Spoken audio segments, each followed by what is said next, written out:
What is integral to the work of an artist? What is integral to the work of an artist?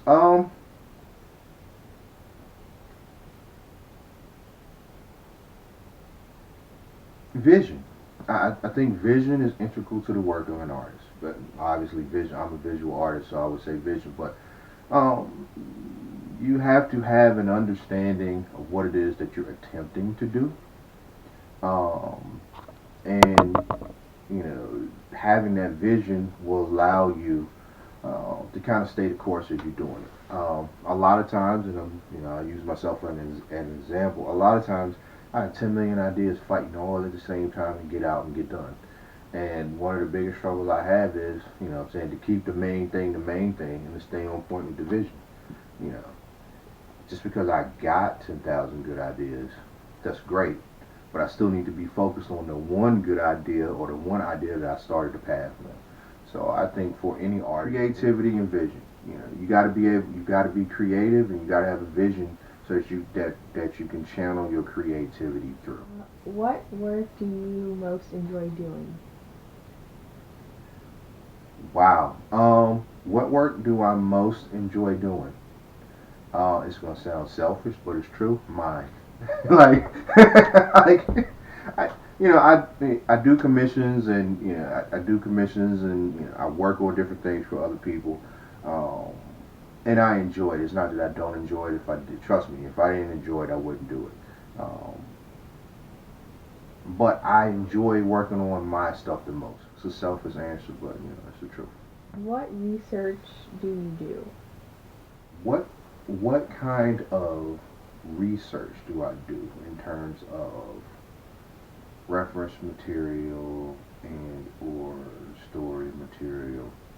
Um, everything that I do, the things I experience, the movies that I watch, or the songs that I listen to, or the video games that I play, books that I read, people I interact with, all those things are resources and references. Now, granted, those things may spark an idea, and then I'll end up doing some additional research. I'll Google it. If I need to pull some books or some reference materials, or kind of look at similar works, I'll definitely do that. What is my dream project? My dream yeah. Legacy Saga is my dream project. To just continue to build that, expand it. Um, Who and what were your earliest inspirations and present influences that inspire your art, comics/writing? Probably my earliest influence on art would probably be my dad. Um, you know, my dad's a painter. He draws not as much now, but probably my earliest influence. My dad, my cousin Chris, my cousin Vonda. They drew, they painted, they sculpted.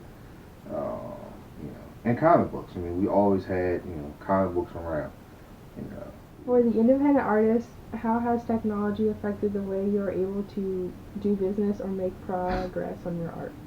as an independent artist, how has technology transformed how I work? Um, wow. The cool thing about it is, at least for me, like I said, I do some things on my iPad and my laptop, um, so that allow me, to be more mobile. Um, you know, with the advent of the internet, it's so much easier to get resource material. It's easier to share files. It's easier to collaborate.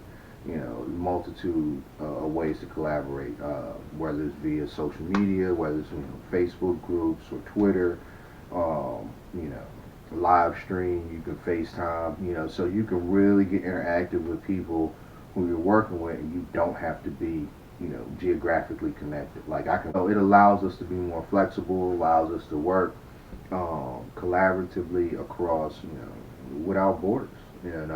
So it makes it easier as an as an independent artist. It makes it easier to create while you're on the go, stay in touch, to collaborate, and to get paid and build relationships and networks outside of what you can physically get to.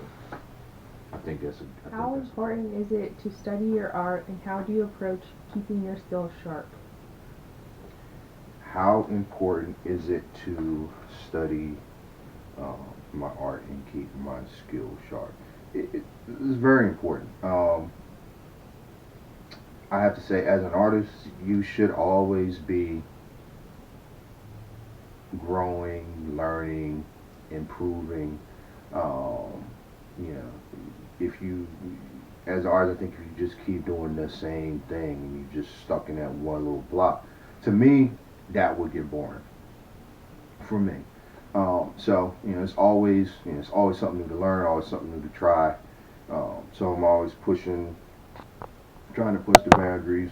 Learning, expanding.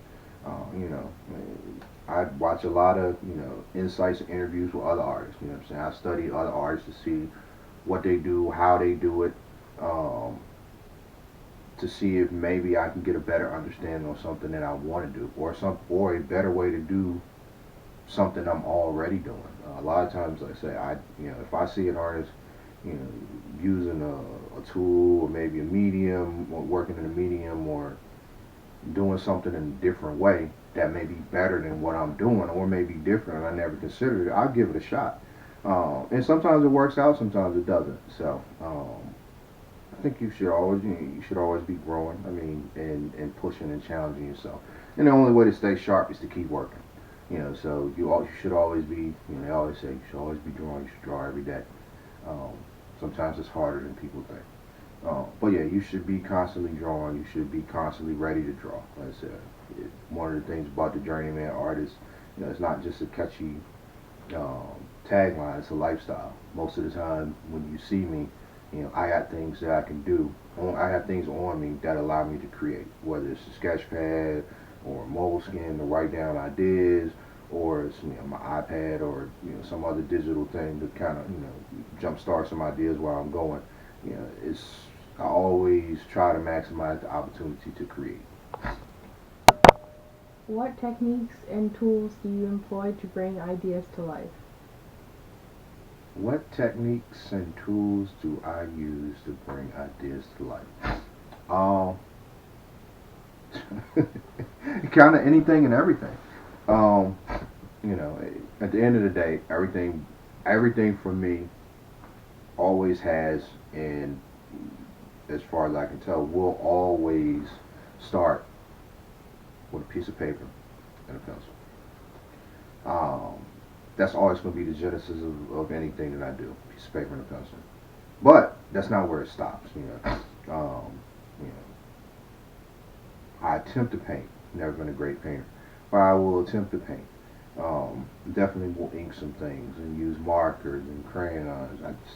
Pastels on occasion. Calligraphy pens. Various paper sizes, paper widths. Digital tools as well. We use Photoshop. I got a couple. Got small Wacom tablet. I got another larger tablet that I use as well.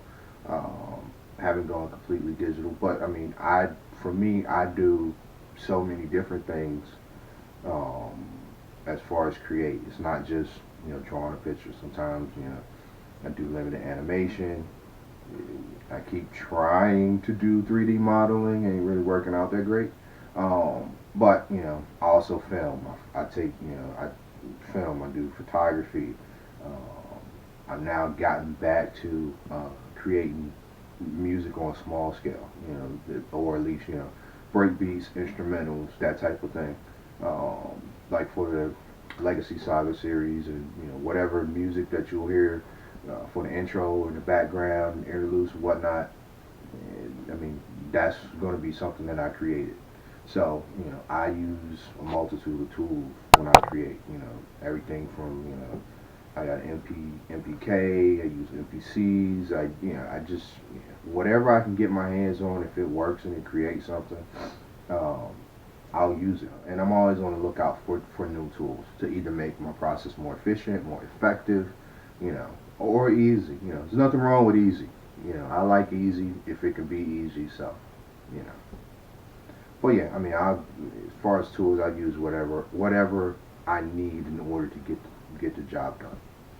So the medium and the delivery will dictate what I actually use. So How would you describe your writing style or artistic technique?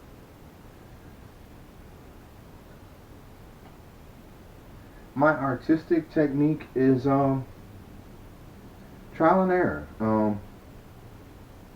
Honestly, some of the best things that I've created, or the best things that I've come up with, or the things that people have liked the most, have been happy accidents. I mean, I know you hear that term a lot. I think there was a Bob Ross term. You used to use happy accidents, whatever. I had an art teacher who said it all the time. But it really just comes out of me, playing, pushing, trying different ideas. Like I said, I love sketchbooks. Sketchbooks allow me to sketch, allow me to play, allow me to just basically kind of dump what's going on, or ideas that I have kind of in the sketchbook, and it just basically I start with a smaller idea, and sometimes I'll come back to it and it'll kind of grow and expand. But it's just really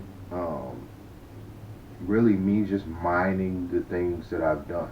A lot of times, whether you call it being retrospective or introspective, I will go back through some of my old sketchbooks just to look at some of the stuff that I've done, whether that's a couple of days ago, a couple of weeks, a couple of years, and kind of look at some ideas. And sometimes, I can see things now differently than I did then. So, whereas it was a dead end idea 3 weeks ago, 2 weeks ago, a year ago, now it may actually fit into something that I'm doing, or it may spark something else.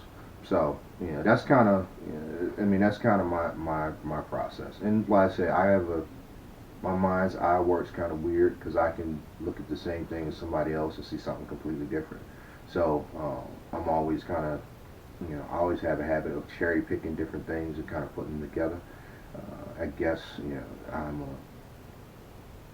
guess you could say my creative process is kind of like a collage or a mosaic. We kind of put it together until it forms what it is that I want it to form. So, In terms of personal projects, what is the flagship creative project for your company, and how do you come up with the idea for the concept? oh, that's easy. Flagship project is absolutely Legacy Saga. Um, that's the comic. It's the thing that I've been trying to get done for the longest of time.